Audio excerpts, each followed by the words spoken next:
Dr. Yunus has to change for your people. They say, oh, this is going to be the new government. It could be a unity government. Bring the best of politicians. Yeah, there are some good people in all the parties. Bring the best of them together. Do a unity government for 12 years. Yeah, do a referendum. Unanimously, people would agree. I know people would agree. Yeah, people have seen everything. People seen BNP. People seen Army League for years and years and years now, and they had enough of it. They want to change, and a time for change. And yes, we can do it.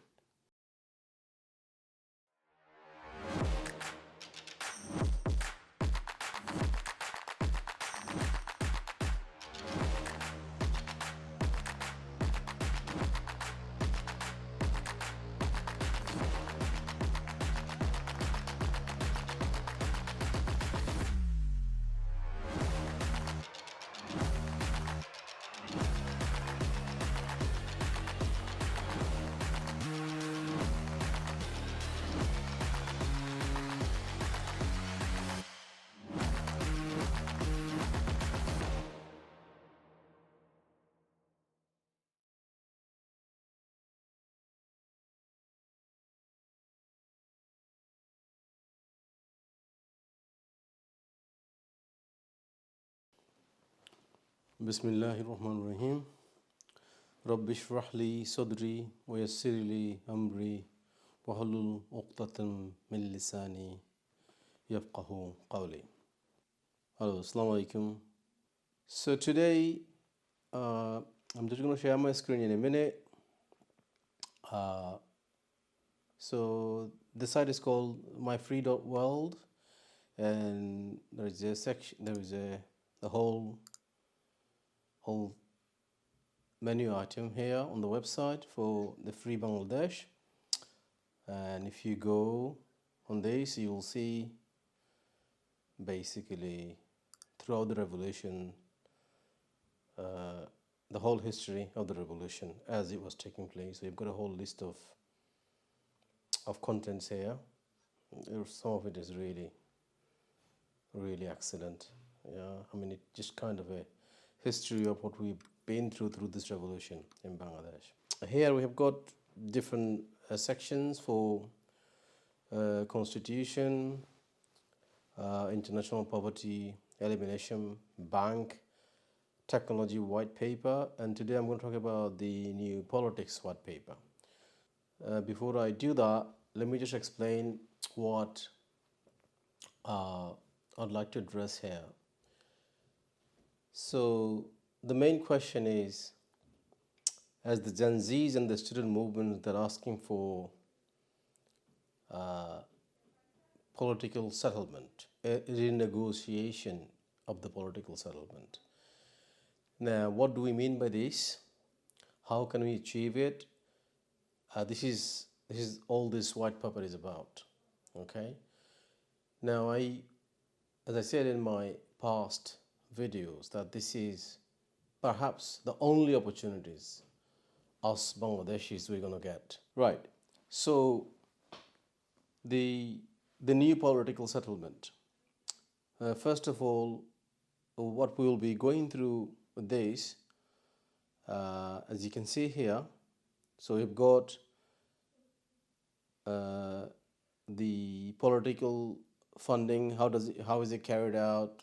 In, for example, we took an example of the United States, and then how is it done in Bangladesh? We do a comparison. Then we do a proposal for reforms in Bangladesh, and then how do we implement it? This is what we're going to go through. But before we start, I really want to just highlight a couple of things. First thing is where we are right now. So first of all, I want to talk about Dr. Yunus and his current government, how they're doing. As you know, in The Economist, they have ranked Bangladesh as #1. So it's kind of not that Economist is something I take it very seriously, or I think this a legitimate ranking, but nevertheless, in the current norm in all over the world, you have to accept it, and I think all Bangladeshis should be very, very proud. Yeah.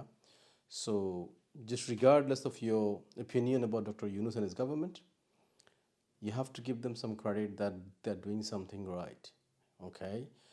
Or anybody with a sound mind would have anticipated Bangladesh totally collapsing. And there could have been a civil war, and we haven't had any of that. Okay? So I think that is really a positive thing for our country.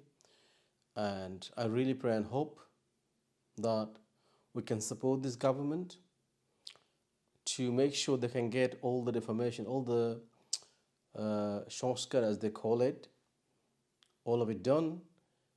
But I'm very worried that they might not be able to do much of it really. And this is where the real problem comes, and this video really all about. Now, then I will highlight that the political crisis in Bangladesh. Why are we in this mess? For 50 years, since our independence, we have been in this mess. And it really comes down to the fundamentals of democracy. Do we have a democracy? Which model do we follow of democracy? How do we fund democratic parties? Now that is it really, yeah? Now, the question comes whether do we take West as a benchmark? Do we take United States, for example, as a benchmark? So for this discussion white paper, I've kind of benchmarked that against the United States, but some might say we should have picked, for example, UK. But I think UK is the little brother of America, yeah? When America farts, the smell comes in the UK. That's a fact of life, okay? So the question comes, do we have a good system in the United States? And I will say definitely not. Yeah? The whole Senate and the Congress is bought by AIPAC and the Zionists. They bought it, right? So these people, this democratically elected government, do not do anything for their country or for their people. They're doing it for a third party in the Middle East who are genocidal, barbaric people, yeah? And you can see all over the world, pretty much everybody agrees that it's a barbaric genocidal state. But because the AIPAC and the Zionists controls the whole houses of both houses in the United States, and that's the result of a democracy. That's the world's democracy. They are the leading example, shining example of it. So I certainly wouldn't take any advice from them. So I'll say yes. So that is the problem of the United States. We have got a problem in Bangladesh. We've got our own problem. So I wouldn't say let's not get disheartened about it. Let's address it. We have the opportunity to address it now. Let's address it right. Let's get it right. And then nothing can stop Bangladesh. It's going to be one of the best economy. It's going to be one of the best economy, but provided we get this right. Okay. So now if you look at the political funding in Bangladesh, how are they being funded? Yeah. It's all about, think about it now. If you look at BNP, for example, so they have got grassroots workers all over the country. Now these are professional politicians. So they only come to politics mainly it's a career, yeah? It's a career. They make a living out of it. This is where it goes wrong, yeah? That needs to be changed. Now, can you change that overnight? I believe you can. As long as you address it, I believe you can. And this is the only time we can change it. I think if you did that, if you change that structure, then I think parties like, these mafia parties like Kutta League, like BNP, they will go forever from Bangladesh. They will go because they wouldn't have the party workers joining in because they all come from money. Now, politics should not be about money. It should be about serving your people, okay? It should be about serving the community. So this is where I'm coming. So now, I want to just go through this white paper. So here I will start with the summary of it. What I'm trying to say here is definitely, I'm picking the example of the United States. I'm looking at Bangladesh. So what are the problems there? And then basically it goes through what is happening currently in the USA, how they're regulating it. It's not working, okay? And then how the special interest groups is affecting, as I said, APEC, how is it interesting? And then what's the flaws of this whole system? Yeah, so I've described that. And then we say political funding in Bangladesh. How do we do it in Bangladesh? So here I'm saying extortion of transport sector. This is all about Sanda, yeah, Sandabazi. So you see everywhere, every tempo station, every bus station, the trucks, they collect the tickets, money, all this. So they collect all this money, and there is a channel backed, is then being channeled back to the party structure from the local to the divisional to the central all the way. I mean, it's crazy, yeah? This is how they fund the party activities. Now, the question is, the political parties have to survive. They have to do these activities. So, in the absence of any other mechanism, this is how they fund it, okay? Not that it's right way of doing it, but that is embedded in our political system, and that needs to be changed. Without that, what is the point of doing an election? Yeah? What's the point of doing an election in Bangladesh? You do an election, do you know who will come to vote? The people the other day, they came all the way to Dhaka because somebody told them they're going to get a free loan. Somebody buy them a free lungi or a gamsa, yeah? And they give them a vote. Well, what's the point of a democracy? If you give vote to these people, yeah, who are they voting for? Just for somebody's going to, just when people are hungry, they're going to give you some food, you're going to give them the vote? There is no point of democracy. It's a sham. So I rather have a Chinese system, yeah? China is no worse off than the United States. Are you saying people in China are worse off than people in Bangladesh? We had democracy for the last 15 years, 50 years. They're not any better off. Okay? So this is what we got to really, really think. Now, and then we got market syndicates, land grabbing, misuse of public procurement, control of education institution. Now, these are only a few of the major examples, but I can go on. We all know. We can go on and on about this. How these parties like BNP, I'm not talking about Kutta League at the moment because they don't exist, of course. Parties like BNP will fund themselves. Of course, they've been starving for the last 16 years. Now they're already started collecting Chanda. Yeah, they're already doing their crimes. Yeah, because they need to survive. They need to survive. Now we've got to address it because people have needs, and we've got to change the structure so then we can have a birth of a new political system where people are coming genuinely to serve their nation. Okay, so now impact of the government and society, corruption, economic instability, public delusionment. Now, of course, these are all facts. There's no point of really going too much into it. Then I do a comparative analysis. Then difference in structure and enforcement of the two systems. Now, here is the main bit: the proposed reforms for Bangladesh. Now, what I'm suggesting, yeah, I'm not saying this is the only solution, but I thought about this. I thought this could be a new way of dealing with it. Not that many countries in the world doing it, not necessarily is right for every country, but it might be very good for Bangladesh. And the first thing is the membership-based funding. Like I'm a member of I was of a Conservative Party in the UK. So I used to pay a monthly subscription. I've cancelled it following some issues with Boris Johnson. You know, that nutcase. When he came, I just kind of stopped my subscription. But I share a lot of their views. So then I used to pay every month a subscription. Okay? And before that, I used to be a member of another Islamic political organization where I used to pay 10% of our income. Right? So again, that is a way of funding. Now, with that way of funding, what is good is this: you get ideologically driven people who are committed for a certain policy perspective, and then they also, so they believe in it. So they are coming in it because they believe in something, not that they want to make money out of it. This is the big difference. So that subscription, so you'll get good people in politics, you'll get talented people in politics. And we say, okay, look, political parties, this is your main source of income, okay? This is your main source of income, and this is how you're going to be funded, okay? And then public funding with oversight. Now, also, we can say the state.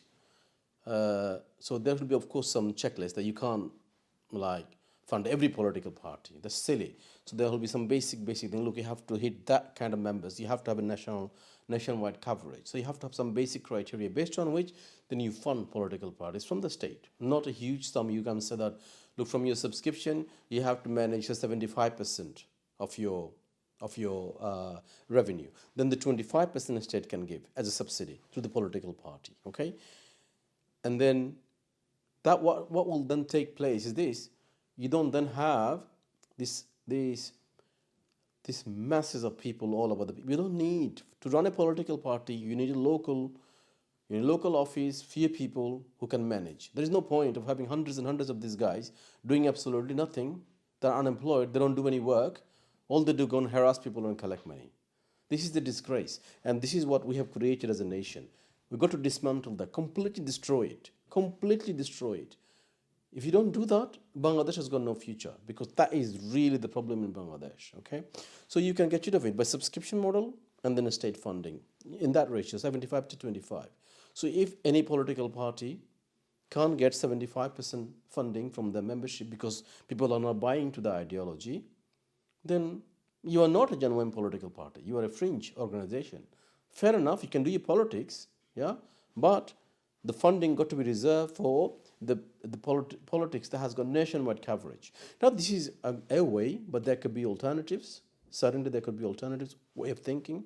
Then we say mandatory donor disclosures. Then again, there got to be regulations around it. How do you control it? You don't want rich people to come, put in a lot of money in, and then again, just like Rupert Murdoch, yeah, buys up all the media in the West, and then he drives the agenda. Then again, it's not serving the people either. So we have to have some control mechanism in place to make sure that one particular party does not control the politics. Okay, it can be done. What I'm saying is a trial. You start somewhere, you start making improvements. The Sanskar or the form or the improvement of the measures are a continuing process. Yeah. Reformation is a continual process. It doesn't stop overnight. Yeah, you start somewhere, and then it's a continuous process, right? So for me, this is an idea. There could be other idea too. And so this is and then the strengthening of legal frameworks. I'm talking about how you can strengthen the legal framework to implement all these suggestions. And then auditors of the politician, and I was suggesting that politicians, basically, you have to take the motive away that they come to politics for money. You have to take it away. How do you take it away? You say, okay, politics, you come to politics, you have made a declaration, look, I have got certain amount of money. Okay, and every quarter, every 3 months, there will be audit. Make sure your asset is not increased in any way because of your affiliation with politics. Not difficult. It could be self-submitting. They submit every 3 months, every quarter, they submit their accounts, okay?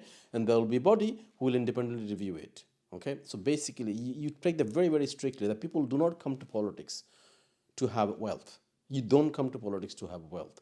That is why the politics is destroyed. You have to take the money out of politics totally, yeah? And it's very possible, yeah? So you say, don't come to politics. If you want to do business, go and do business. But you can't have a business and run politics, and you fund your business through your politics. No, it can't happen. If you want to come to business, you have to resign from you come to politics, you have to resign from your business. Yeah, you have to resign, and then you enter politics full time. That will be it. And we have already discussed how this is going to be funded. We'll definitely fund them so they can do a decent living. You don't have thousands and thousands of workers. You have, as I say, your regional offices, you have 1 or 2 people. There will be in the payroll, and then we'll structure that in that way, okay? Then banning certain funding resources, then how we're going to ban things, okay? And create public awareness, again, very important. Once you have a policy, we say this is how we're going to do, then you have to create a massive awareness among the population, okay? So people know this is an illegal activity. At the moment, when people are collecting Sanda, these BNP guys are collecting Sanda, nobody's opposing them. People let them get away with it. But if you create public awareness that this is not acceptable, then people will be empowered to just get hold of them. It's not mob justice, it's a vigilante. Enforcement of power, because we have got no police at the moment. So we'll say for the next 5 years, people will have the right to do vigilante arrest. You find somebody, 10, 20 people get together, hold that thug, hold him, arrest him, hand him over to the police. And the punishment got to be serious. I will say capital punishment. Hang them. Because this is like destroying the country. You have to have a severe punishment for these people who collect this money. And then you will see parties like BNP will dismantle overnight. There are thugs that are going to go. Then real people is going to come to the politics. In BNP, there are good peoples. So they will stay in politics because they want to do good things for their country. All the thugs will go away from politics. Okay? And then I talked about so many things. Again, you can look at the document. Yeah, you can document and go through them. So main point really is establishment of transparent funding mechanism, as I said, discussed, strengthening legal enforcement and frameworks, implementing wealth audit for politicians, banning certain funding sources, and then enhancing public awareness and engagement, and then capacity building. Okay. Now, capacity building is about training the regulators. This is going to take time. It's not going to happen overnight. Yeah. So these are, like, of course, simple measures. Yeah, simple measure we can take as a nation, and we can change the politics fundamentally. Now, of course, everybody is asking for an election. You cannot do an election if you do not do this. You cannot do an election if you don't do this. This is fundamental. And then only you can have a fair election, because there is a platform for a fair election. At the moment, it's skewed towards BNP because they have got all these activists collecting Sanda, living on politics. You stop that. You stop that. Then what do you think these people are going to come to politics? They're not, because they've got no money. Yeah. So you got to change the funding structure. Then you've got a level playing field for politics. Otherwise, you have a mafia and you have a monopoly. And there is no democracy. There is no point of having this democracy. And we are back to square one. We're going to have another civil war. Yeah? We'll have another revolution in no time. Because it's just bound to happen. Because the corruption will continue. I just came from Bangladesh. It's unbelievable how things are. But of course, it's free, it's nice, but there is no law and order. People are collecting money everywhere. Right? Has to stop. And it can stop. It really can stop. I know we are suffering in terms of security because the whole police is corrupt. It is with Kuttalik, full of Kuttalik, the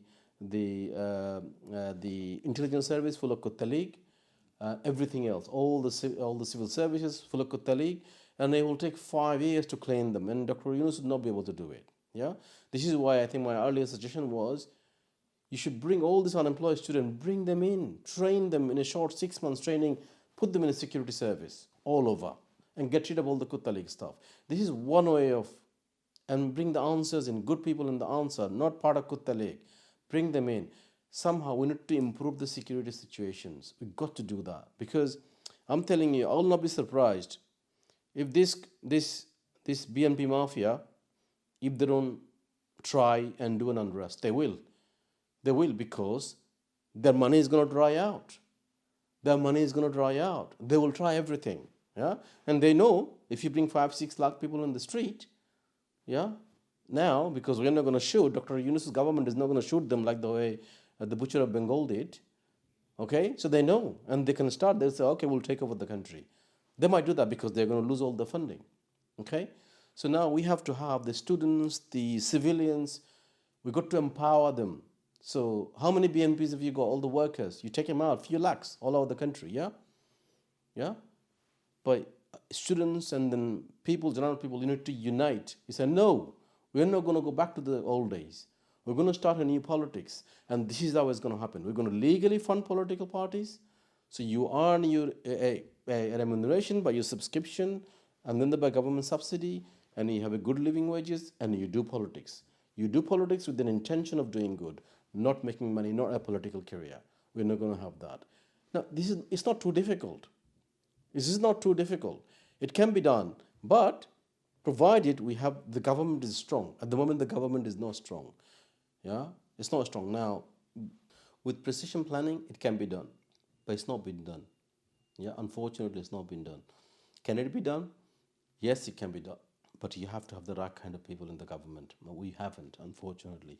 So sadly, I'm not really sure what will happen, because we need that kind of like a really strong figure who can deliver the changes.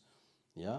And it can happen. As I said, you need to unite people. Nation will agree. If you do a referendum tomorrow that we want to keep Dr. Yunus 12 years, he's going to be in there, and Dr. Yunus has to change a few people. They say, well, this is going to be the new government. It could be a unity government. Bring the best of politicians. Yeah.